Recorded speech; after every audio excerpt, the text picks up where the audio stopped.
안녕하세요. 정상으로 인도하는 사람들 셀파 김혜성입니다. 자, 이번 시간에는 지난 127회 전산 세무 2급 이론 문제풀이를 시작해 보도록 하겠습니다. 지금 바로 출발해 보시겠습니다. 자, 문제 1번. 다음 중 일반 기업 회계 기준상 재무 보고의 목적 및 재무 정보의 질적 특성으로 틀린 것은 그랬어요. 자, 우리가 질적 특성 그러면 목적적 합성하고 신뢰성하고 구분하실 수 있죠. 네, 자, 1번 보시면 투자 및 신용 의사결정에 유용한 정보란 투자자로부터 미래 현금 흐름을 예측하기 위해 기업 실체의 미래 현금 흐름을 예측하는 데 유용한 정보라고 할 수 있다. 근데 나중에 어차피 더 투자를 할 것인지 말 것인지 이런 걸 결정해야 하니까 네, 이렇게 보시면 되겠고, 2번 보시면 회계 항목의 성격과 크기의 중요성을 고려할 때 정보 이용자의 의사결정의 차이를 초래하지 않는 것으로 판단되는 정보도 질적 특성의 평가가 필요하다. 아니요, 2번이 일단 정답이 되겠네요. 그러니까 우리가 정보 이용자의 의사결정의 차이를 초래하지 않는다라는 얘기는 크게 유의미하지 않다. 그러니까 의미가 별로 없다. 의미가 별로 없으면 굳이 이걸 평가할 필요는 없다. 이렇게 보시면 되겠죠. 그래서 정답은 2번이 되겠고요. 3번 보시면 회계 정보의 신뢰성은 그 정보가 나타내고자 하는 대상을 충실히 표현하고 있어야 하고 객관적으로 검증 가능하여야 하며 중립적이어야 한다. 맞죠? 질적 특성 상충 관계는 목적적 합성과 신뢰성 간에 발생할 수 있으며 주요 질적 특성의 구성 요소 간에 발생할 수 있습니다. 그러니까 여러 가지 상충 관계라는 것은 발생을 할 수밖에는 없어요. 발생을 할 수밖에 없고, 왜냐하면 신뢰성에다가 무조건 맞추자니 목적적 합성이 너무 떨어지게 되니까, 또 목적적 합성에 맞추자니 신뢰성이 떨어질 수밖에 없고, 그래서 제가 시소로 설명드리죠. 그렇죠?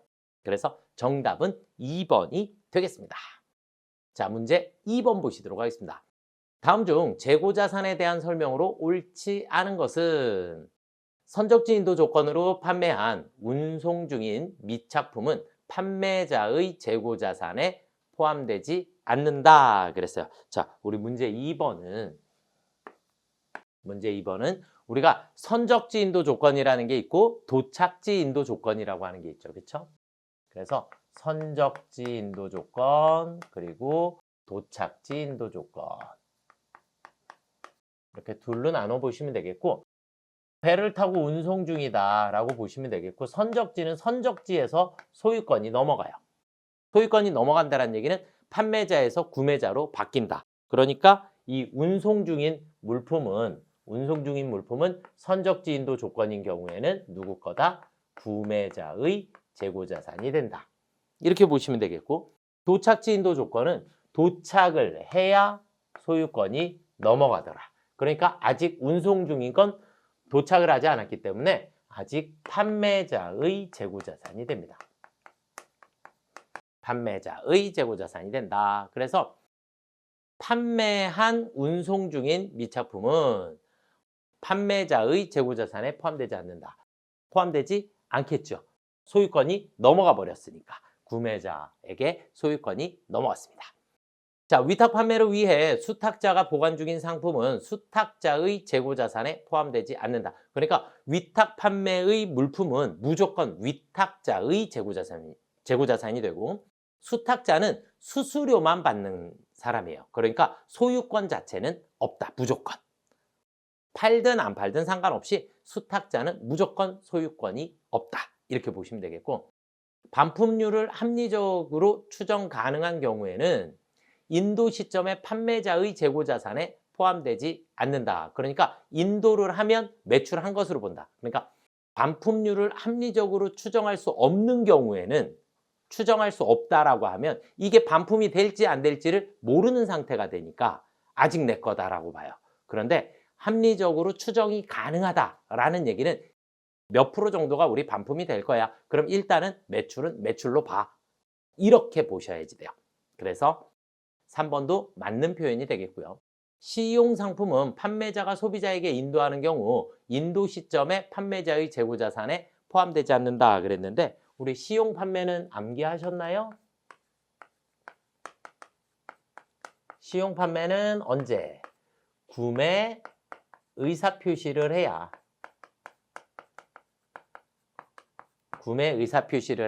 소유권이 넘어가게 됩니다. 그러니까 인도했다라 그래서 소유권이 넘어가는 것은 아니더라. 이렇게 보시면 돼요. 그래서 정답은 4번이 되겠습니다. 자, 그 다음에 이제 문제 3번. 네. 처음 나온 문제인 것 같아요. 처음 나온 문제인 것 같은데, 다음 중 수익 측정에 대한 일반 기업 회계 기준의 표현으로서 적합하지 않은 것은 이렇게 되어 있는데, 자, 일단 정답은 3번이에요. 매출 애누리 할인 환입은 수익에서 당연히 차감해야 되고, 수익은 재화의 판매 등으로 인하여 받거나 받을 때가의 공정가치로 측정할 수 있고요. 그 다음에 이제 3번 보기가 문제가 생겼어요. 3번 보기가. 성격과 가치가 상이한 재화 간의 교환은 제공한 자산의 공정가치로 측정한다. 이거 어디서 많이 듣던 얘기인데 유형자산의 교환에서 사용하던 멘트예요. 그런데 지금은 수익 측정에 대해서 나왔기 때문에 우리가 구분을 조금 해드릴게요. 문제 3번은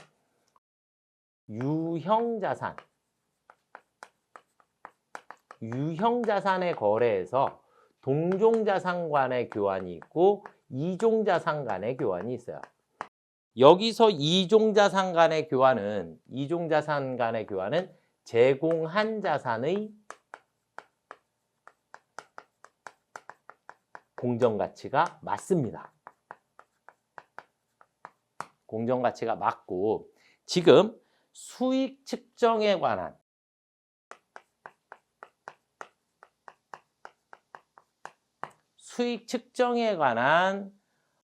교환 거래인 경우에는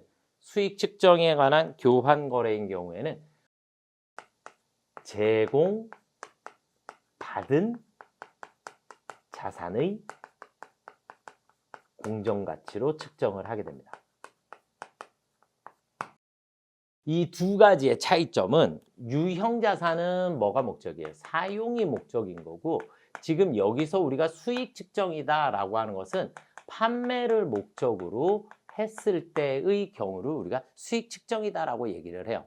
여기 화면에다가 이제 지금 하나를 띄워드릴게요. 우리가 기업회계 기준의 16장입니다. 16장 수익 인식이다라고 하는 건데, 수익 인식의 제1항을 보면 이 절의 목적은 재화의 판매나 용역의 제공으로부터 발생하는 수익과 이자, 배당금, 로열티와 같이 자산을 타인에게 사용하게 함으로써 발생하는 수익 등의 인식 기준을 제시하는 데 있다. 그러니까 재화의 판매나 용역의 제공에 대해서 우리가 수익 측정하는 절을 따로 만들어 놓은 거예요. 따로 만들어 놓은 거고, 여기에 7항을 가서 보시게 되면 7항은 성격과 가치가 유사한 재화나 용역 간의 교환은 수익을 발생시키는 거래로 보지 않는다. 이거는 유형자산의 동종자산과 수익 측정의 동종자산이 서로 같아요. 얘는 같아요. 같은 개념이고, 이제 중간에 보시면 그러나 성격과 가치가 상이한 재화나 용역의 교환은 수익을 발생시키는 거래로 본다. 그러니까 이종자산 간의 교환은 수익을 발생시키는 거래로 본다. 수익을 발생시키는 거래로 보는데, 이때 수익은 교환으로 취득한 재화나 용역의 공정가치로 측정하되, 이렇게 돼 있어요. 교환으로 취득한, 그러니까 제공받은 같은 표현이죠. 그렇죠? 그래서 취득한 자산의 공정가치로 평가를 하도록 되어 있더라. 이렇게 보시면 될 것 같아요. 그래서 아마 이게 지금 이 수익 측정에 대해서 교환 거래는 처음 출제가 되지 않았나라고 생각이 들고, 앞으로는 자주 나올 수 있지 않을까라고 생각이 조금 듭니다. 그래서 아마도 유형자산과 많이 혼돈이 있으셨을 텐데, 그래서 많이 틀리지 않았을까라고 생각이 듭니다. 근데 답은 할 게 3번밖에 없었어요. 왜냐하면 4번 보기를 보시면 성격과 가치가 유사한 재화 간의 교환은 수익을 발생시키는 거래로 보지 않는다라 그랬기 때문에 동종자산 간의 교환은 수익을 발생시키지 않고 처분손익이라는 게 없다라 그랬고, 이종자산만 처분손익이 있기 때문에 할 수 있는 것은 3번뿐이지 않았을까. 그래도 저는 제공한 자산의 공정가치를 외우고 있었는데요 라고 하시는 분들이 조금 많이 있지 않았을까. 그래서 이것은 유형자산 단원에서 사용을 하는 개념이 되겠습니다. 그래서 정답은 3번이 되겠고요. 이해가 조금 되셨을까요? 네. 자, 그 다음 문제 4번으로 한번 넘어가 보시도록 하겠습니다. 문제 4번. 다음 중 자본 조정에 영향을 미치는 거래가 아닌 것은 그랬어요. 자, 우리 문제 4번은 자본 조정인데 자본 조정은 일단 두 가지가 있죠. 자본 조정은 플러스 항목과 마이너스 항목이 있어요. 그래서 플러스 항목에 신주 청약 증거금, 신주 청약 증거금이 있고 그 다음에 미교부 주식 배당금이 있죠. 그리고 마이너스 항목에는 주식 할인 발행 차금, 감자 차손, 자기 주식 처분 손실, 그리고 자기 주식이 있죠. 그렇죠? 이렇게 해서 일단은 자본 조정 구분을 일단 먼저 하셔야지 되고, 유상증자 시 주식 할인 발행을 했을 때 할인 발행을 하게 되면 주식 할인 발행 차금이라는 게 생기겠죠. 자, 그다음 매도 가능 증권으로 분류된 주식을 보고기간 종료일에 공정가치로 평가한다. 그럼 매도 가능 증권의 평가 손익은 어디에 해당해요? 기타 포괄 손익 누계액에 해당하죠. 그렇죠? 그래서 정답은 2번이 되겠고요. 자기 주식을 처분하는 경우 처분 금액이 취득 원가에 미달하는 처분. 그러면 자기 주식 처분 손실이라는 게 발생을 하겠고요. 주식이 발행되기 전에 투자자들이 신주를 청약하면서 납입한 돈을 우리는 신주 청약 증거금이라고 얘기를 하는 거죠. 그렇죠? 그래서 자본조정거래 세 가지고 매도 가능 증권의 평가 손익은 기타 포괄 손익 누계액으로 처리한다. 이렇게 보시면 되겠죠. 그래서 정답은 2번이 되겠습니다. 자, 그다음 문제 5번 보시도록 하겠습니다. 다음 중 회계 변경과 오류 수정에 대한 설명으로 옳지 않은 것은 그랬어요. 회계 추정의 변경과 정책의 변경이 동시에 발생하면 회계 추정의 변경을 먼저 적용한 후 회계 정책의 변경을 적용한다. 1번이 정답이네요. 그렇죠? 네. 우리 문제 5번은 커다란 개념이 정책의 개념, 정책이에요. 정책. 정책의 변경. 그리고 추정의 변경.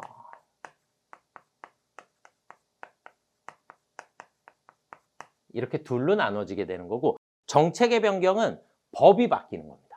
정책의 변경은 뭐가 바뀌는 거? 법이 바뀌는 거. 법이 바뀌는 거고, 추정의 변경은 사용하던 방법은 똑같아요. 사용하던 방법은 똑같은데 수치를 변경을 해주시는 방법이에요.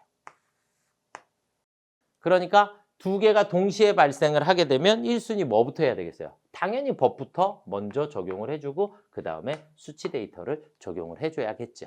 그렇죠? 얘를 바꿔놓은 다음에 다시 또 바꾸면 다시 또 수치를 또 바꿔야지 되니까. 그래서 정답은 1번이 되겠고요. 한 가지 더, 정책의 변경은 우리가 소급 적용하는 것을 원칙으로 하고요. 소급법을 적용을 하게 되고, 그러니까 소급법이다라고 하는 것은 과거서부터 다시 다 수정해와라. 이렇게 개념인 거고, 추정의 변경은 전진법을 사용을 하게 됩니다. 전진법은 단기부터 적용하는 겁니다. 단기부터 적용을 하게 된다.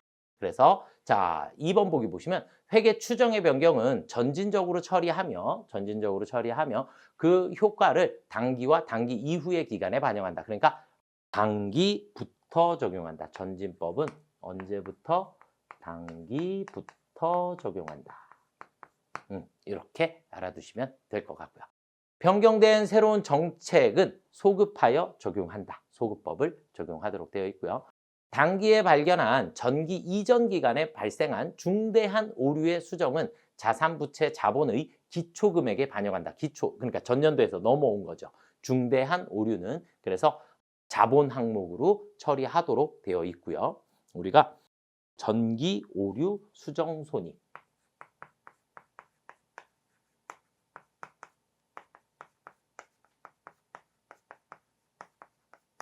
전기 오류 수정 손익이다라고 하는 게 있는데, 여기에는 중대한 오류와 중대하지 않은 오류 이렇게 나눠지게 되고, 중대한 오류는 300번대 전기 오류 수정 손익을 사용하셔야지 되고, 중대하지 않은 오류는 900번대 영업 외 손익으로 처리를 하게 됩니다. 아시겠죠? 네, 이렇게 보시면 될 것 같아요. 그래서 일단 정답은 1번이었습니다. 자, 문제 6번으로 넘어가 보시겠습니다. 다음 중 고정비에 대한 설명으로 옳은 것은 몇 개인가? 이렇게 됐어요. 그러면 우리 문제 6번은 고정비는 어떻게 됐죠? 총 원가가 일정한. 그리고 단위당 원가는 생산량이 늘어나면 늘어날수록 줄어드는. 이것을 우리는 고정비다라고 얘기를 하죠. 옳은 것은 몇 개인가? 그랬으니까 조업도의 증가에 따라 단위당 원가는 감소한다. 그러니까 조업도가 증가하면 증가할수록 단위당 원가는 감소한다. 맞는 표현이 되겠죠. 자, 조업도의 변동과 무관하게 원가의 총액은 일정하다. 원가의 총액은 일정하다.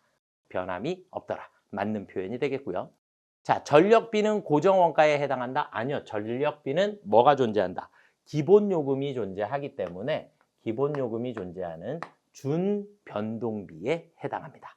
준변동. 왜냐하면 사용하는 것만큼 사용량을 또 납부를 해야 되니까. 그래서 고정비와 변동비가 같이 있는 혼합 원가를 얘기하게 되고요. 조업도 대비 단위당 원가를 나타내는 그래프는 우상향은 오른쪽으로 갈수록 커진다. 이런 개념이세요. 그런데 우하향이죠. 아래로 내려오는. 이렇게 보시면 되겠고, 계단 형태를 띠는 것은 뭐예요? 계단 형태를 띠는 것은 우리가 준고정비라고 얘기를 하는 거죠. 렌탈료나 리스료 같은 것들이 여기에 해당한다. 이렇게 보시면 될 것 같아요. 그러면 가나 두 개만 정답이 되겠죠. 그렇죠?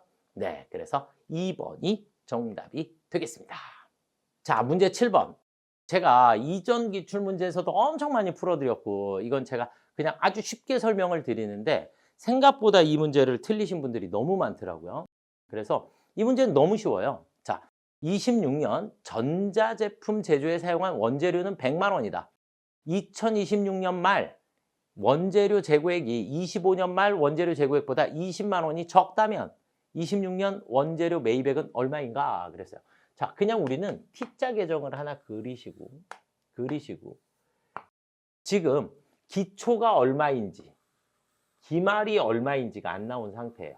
안 나와 있는 상태고, 그리고 제조에 사용된 원재료는 100만 원이다 라 그랬으니까 100만 원만큼의 소비액이 나와 있는 상황이고요. 자, 그 다음에 단기 원재료는 얼마인가? 라고 질문, 매입액은 얼마인가? 라고 질문을 던진 거예요. 그런데 26년 말 재고액이 25년 말 재고액보다 20만 원이 적다 그랬죠. 그러면 숫자는 아무 금액이나 쓰시면 됩니다. 그냥 100만 원이라고 쓸까요? 100만 원? 그러면 기말은 얼마예요? 20만 원이 적어졌다 그랬으니까. 그럼 80만 원이 되겠죠? 맞나요? 네. 그러면 원재료 매입액은 얼마예요? 80만 원. 양쪽의 합은 무조건 같아야 하니까. 그렇죠? 자, 그러면 선생님, 이거 400만 원으로 바꿀게요. 아, 그래요? 그럼 400만 원에서 20만 원 줄었으니까 380만 원이 기말에 남겠네요. 그렇죠? 맞나요? 네. 20만 원만큼만 무조건 줄면 되니까. 그러면 그래도 80만 원이에요. 맞아요. 그래서 기초와 기말이 모두 안 나와 있고 차이만 나오게 되면 그 주어진 숫자보다 큰 숫자만 하나 그냥 적어놓고 문제를 풀어주시면 무조건 정답이 나옵니다. 양쪽의 합은 무조건 같기 때문에. 이해가 되셨을까요? 네. 그래서 정답은 2번이 되겠습니다. 자, 이제 문제 8번을 한번 보시도록 하겠습니다. 다음 중 개별 원가 계산에 대한 설명으로 옳지 않은 것은 그랬어요. 공짜 문제죠. 자, 문제 8번 개별 원가 계산과 우리가 종합 원가 계산. 둘의 가장 큰 차이점은 뭐예요? 개별 원가 계산은 우리가 무슨 생산? 주문 생산 형태이다 라고 보시면 되겠고, 종합 원가 계산은 연속 대량 생산 형태이다 이렇게 보시면 되겠죠. 그렇죠?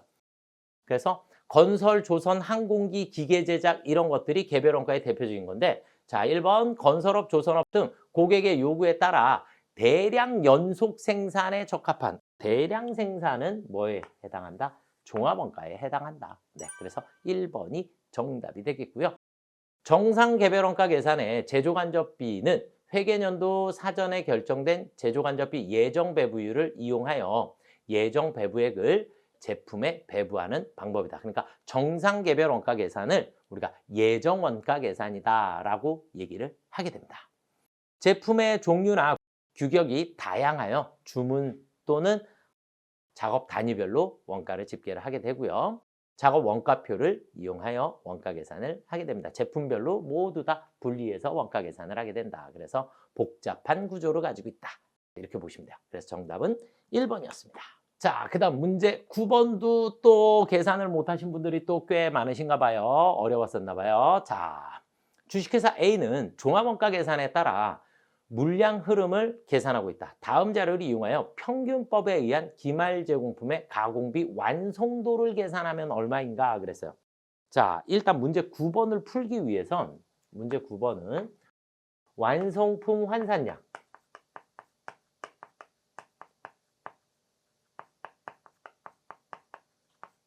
이라는 걸 계산을 하실 수 있으셔야지 되고, 그럼 평균법에서 완성품 환산량은 어떻게 계산해요? 완성수량에다가 플러스 기말을 해주시면 평균법의 완성품 환산량 계산이 되겠죠. 그렇죠? 네. 그런데 가공비의 완성도를 물어봤어요. 완성도를. 왜? 문제상에서 완성품 환산량은 9만 개입니다 라고 주어져 있기 때문에 환산량이 나와 있죠. 그렇죠? 환산량 나와 있고, 자, 완성분 수량은 몇 개래요? 7만 개입니다. 7만 개.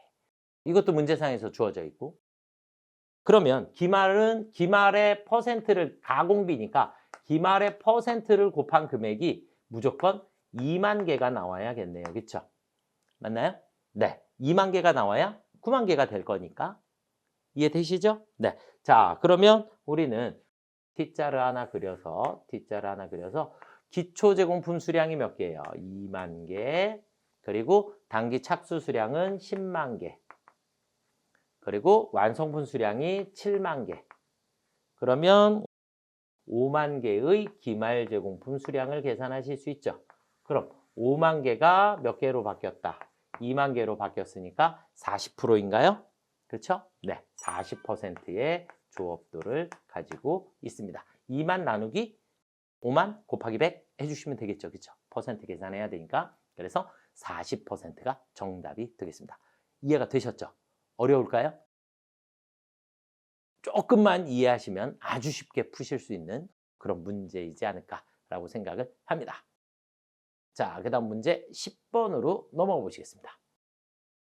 아래의 자료를 보고 다음의 설명으로 옳은 것은 무엇인가 그랬어요. 문제 10번은 T자 계정을 일단 그려볼게요. 제공품을 그려보면 기초 제공품의 수량이 몇 개? 300개. 그 다음에 단기 착수 수량이 900개. 그리고 완성품 수량은 1000개. 그러면 기말은 150개. 그러면 차변 대변 양쪽이 같아야 되니까 우리는 공손 수량이 50개가 발생을 했겠죠. 그렇죠? 맞나요? 네. 자, 그러면 이해되시죠? 양쪽의 합은 무조건 같아야 되니까.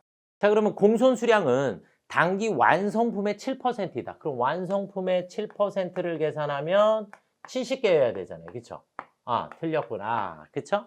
50개니까. 공손 수량은 40개이다. 아니요. 공손 수량은 50개입니다.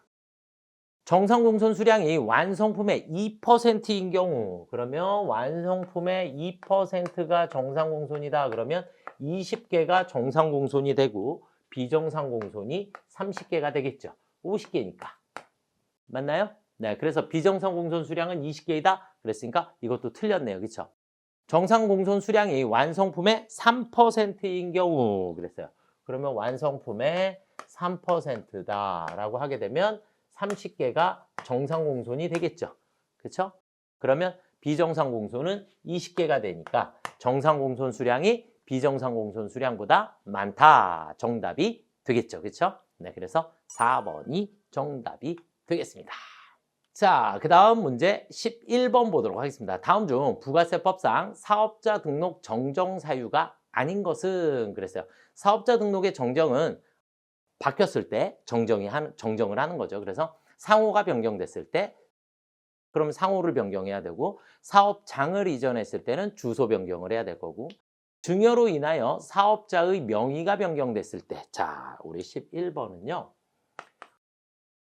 증여라는 게 있고 그 다음에 상속이라는 게 있어요.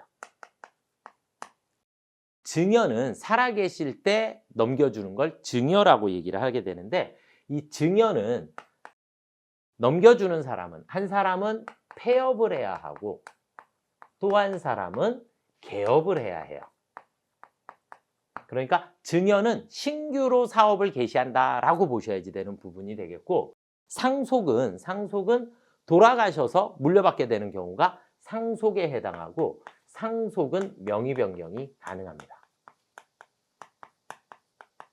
그러니까 우리는 정정신고를 할 수 있죠. 정정신고를 할 수 있다.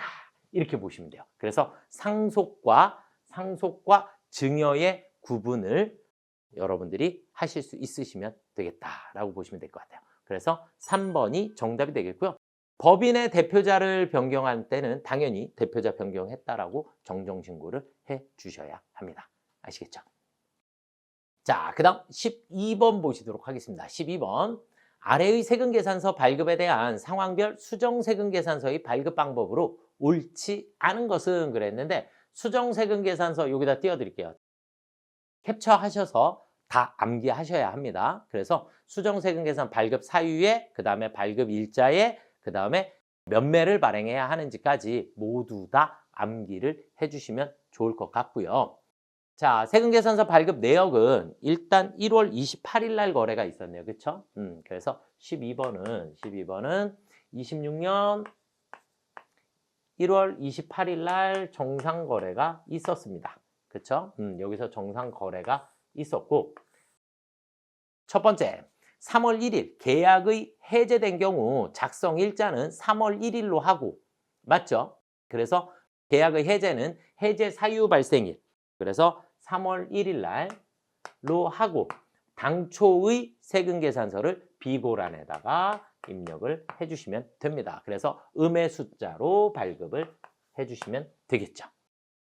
자, 3월 5일에 공급가액 100만 원이 감소된 경우 작성 일자는 이것도 마찬가지 3월 5일 날로, 그래서 우리가 할인 등 사유가 발생을 하게 됐을 때 환입이나 할인이나 이렇게 사유가 발생한 날로 작성을 하게 되고 마이너스로 끊어주시면 되겠죠. 당연히 비고란에는 원거래는 이 날짜입니다 라고 체크를 해주시면 되겠고요. 참고로 전자세금계산서를 이중 발급한 경우에, 이중 발급은 언제 했겠어요? 당연히 1월 28일 날 했겠죠. 1월 28일 날 2건을 발급을 했다. 그랬으니까 1월 28일 날짜로 하나를 마이너스 처리를 해주시면 되겠죠. 이해가 되실까요? 자, 그럼 정답은 4번이 되겠네요. 공급한 제야가 3월 2일에 반품된 경우, 3월 2일에 반품이 됐어요. 그럼 3월 2일에 마이너스로 끊어주시면 되겠죠. 그래서 1월 28일을 작성일자로 하는 게 아니라 3월 2일을 작성일자로 해서 마이너스로 세금계산서를 발급해 주시면 되겠습니다. 이해가 되실까요? 네. 자, 그 다음은 문제 13번을 보시도록 하겠습니다. 다음은 부가세 신고와 관련하여 제트테크의 세무 담당자 윤소미가 회의 시간에 보고한 내용이다. 올바른 것은 그랬어요. 단, 제시된 금액은 부가세가 포함된 금액으로 가정한다 그랬어요. 이번 26년 2기 확정 부가세 신고기간은 언제예요? 다음에 1월 25일까지가 되겠죠. 그렇죠? 네. 종이세금계산서는 홈택스에서 조회가 돼요, 안 돼요? 안 되겠죠. 종이를 어떻게 알아요? 컴퓨터에다 입력을 해줘야 아는 거니까. 그래서 전자세금계산서는 조회가 가능합니다. A거래처에 대한 매출채권 회수기간을 3개월 연장하고 연체이자 100만 원을 추가로 받았기 때문에 연체이자는 과세표준에 포함하지 않습니다. 그렇죠? 할부이자는 과세표준에 포함해야 하고 연체이자는 과세표준에 포함하지 않습니다. B거래처에 판매 가격 1,000만 원인 제품을 품질 불량 이유로 300만 원 애누리하여 700만 원에 판매하였지만 외상 매출이므로 판매 금액 1,000만 원을 과세표준에서 제외하기, 말도 안 되죠. 외상으로 팔아도 세금계산서 발급해야죠. 그럼 당연히 과세표준에 포함됩니다. 그죠? 네. 그럼 다 틀렸네요. 2번 하나. 그럼 정답은 3번이 되겠네요. 자, C 거래처에 현물로 시가 100만 원 제품 원가 50만 원을 장려품으로 지급하였으므로 과세 표준의 시가로 포함하겠습니다. 맞습니다. 큰 금액으로 포함하도록 되어 있습니다. 그러니까 시가와 장부가 중에 큰 금액으로 우리가 처리한다라고 보시면 되니까 100만 원으로 기록하는 게 맞습니다. 그래서 3번 2만 정답입니다. 자, 그 다음 14번. 다음 중 소득세의 특징으로 옳지 않은 것은 소득세 개인 단위 과세 제도를 원칙으로 하며 세대별 또는 부부별로 합산하지 아니한다. 네, 무조건 개인 단위로 계산합니다. 종합소득은 원칙적으로 종합해서 과세를 하는 거고 퇴직소득과 양도소득은 분류 과세한다. 따로따로 세금 계산을 해야 한다. 신고납세 제도를 채택하고 있으므로 납세 의무자의 신고로 과세 표준과 세액이 확정된다. 네, 신고하는 자의 금액으로 확정이 일단 됩니다. 자, 그럼 정답은 4번이 되겠고요. 금융소득, 일용근로자 소득, 복권당첨금은 무조건 분리과세. 무조건 일용근로자 무조건 분리과세 맞고요. 복권도 무조건 분리과세 맞습니다. 그런데 금융소득은 우리 14번에 금융소득은 얼마예요? 2천만 원을 기준으로 하죠. 그렇죠? 2천만 원을 기준으로 해서 2천만 원 이하인 경우에는 우리가 어떻게 돼요? 분리과세로 처리를 하게 되고 2천만 원을 초과하게 되면 종합과세로 처리를 하게 됩니다. 그렇죠? 네, 그래서 정답은 4번이 되겠습니다. 자, 그 다음 문제 마지막 15번입니다. 다음 중 소득세법상 기타 소득에 대한 설명으로 옳지 않은 것은 그랬어요. 다수가 순위 경쟁을 하는 대회에서 받은 상금의 80% 상당하는 금액을 필요경비로 하나 실제로 소요된 필요경비가 80%를 초과하는 경우에는 초과한 금액을 필요경비로 하게 됩니다. 그러니까 더 큰 금액. 맥시멈이에요. 맥시멈. 그러니까 실제 필요경비하고 실제로 쓴 거. 실제 필요경비와 지금은 순위경쟁 대회라 그랬으니까 80%를 필요경비로 인정을 하게 되고 일반적인 기타 소득은 몇 퍼센트? 60%. 뭐 원고료라든지 강연료라든지 이런 것들은 60%를 필요경비로 하게 되니까 이렇게 해서 맥시멈 큰 금액을 기준으로 한다. 그러니까 실제 필요경비가 더 크다면 실제 필요경비를 인정받게 되겠죠. 그렇죠? 그래서 정답은 1번이 되겠고요. 2번 보시면 복권당첨금 소득은 무조건 분리과세, 기타 소득이다. 맞고요. 무조건 분리과세를 제외하고 기타 소득 금액이 300만 원 이하이면 분리과세를 선택할 수 있죠. 이걸 우리 연말정산에서 했죠. 그렇죠? 그래서 기타 소득 금액이 300만 원 이하이면 선택적 분리과세가 가능하고 넘어가게 되면 무조건 종합소득으로 봐야 합니다. 그렇죠?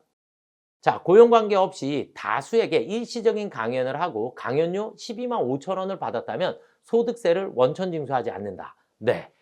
소득 금액, 기타 소득에서 소득 금액이 5만 원 이하인 경우에는 과세하지 않습니다. 자, 그러면 우리는 12만 5천 원이라는 돈이 나와 있는데 12만 5천 원에 몇 퍼센트를 우리 강연료는 60%를 필요경비로 하게 되니까 곱하기 0.6 할까요? 아니면 그냥 곱하기 0.4를 할까요? 왜냐하면 0.6을 하게 되면 필요경비가 나오는 거고 그럼 0.6을 제외한 나머지 0.4를 하게 되면 소득금액이 나오겠죠. 그렇죠? 그러면 4, 4, 2, 8, 4, 5, 20 그러니까 딱 5만 원이 나오게 되네요. 그렇죠? 그래서 5만 원까지는 기타 소득 5만 원까지는 과세한다 안 한다? 과세하지 않습니다. 이해가 되셨을까요? 네. 그래서 여기까지를 한번 15번까지 문제를 풀어봤는데 어려웠죠? 네. 요 근래에 나오던 문제들이 막 많이 반복된 것도 아니고 조금 난해한 문제들이 생각보다 많이 나왔더라. 그래서 제가 세무 2급하고 세무 1급에서 누누이 강조드리는 거. 회계 1급은, 전산회계 1급은 여러분들이 솔직히 합격 점수가 80점 이상 나와야 하지 않나 라고 제가 계속 강조를 해서 말씀을 드려요. 왜요? 기본기가 탄탄해야 하니까 이렇게 설명을 드리는 거고, 세무 2급하고 세무 1급은 떨어지시는 분들의 거의 대부분이 65, 66, 67, 68, 69점이세요. 그러니까 완전 모르는 것도 아니고 어느 정도 아는데 실수 몇 개가 포함이 돼버리면 떨어지는 상황이 생기는 거예요. 그래서 지금 이번 회차는 조금 난해하기는 했습니다. 조금 난해하기는 했는데 제가 당부드리는 건 그럼에도 불구하고 우리는 10개 이상은 맞출 수 있었다. 그러니까 기본적인 틀만 정확하게 인지를 하고 있어도 10문제 이상은 가지고 올 수 있다. 그래야 우리가 실무에서 몇몇 개 실수를 하더라도 합격선 딱 70점의 턱을 넘을 수 있게 됩니다. 그래서 항상 기본기에다가 조금 더 신경을 쓰셔서 기초를 조금 탄탄하게 다져주시면 좋을 것 같다라고 생각이 듭니다. 네, 지금까지 김혜성이었고요. 여러분들은 또 새로운 시험을 준비를 하시는 거니까 준비하시는 동안 열심히 준비하셔서 이번에 꼭 합격하시기를 저는 열심히 응원하도록 하겠습니다. 네, 수고들 많이 하셨습니다. 감사합니다.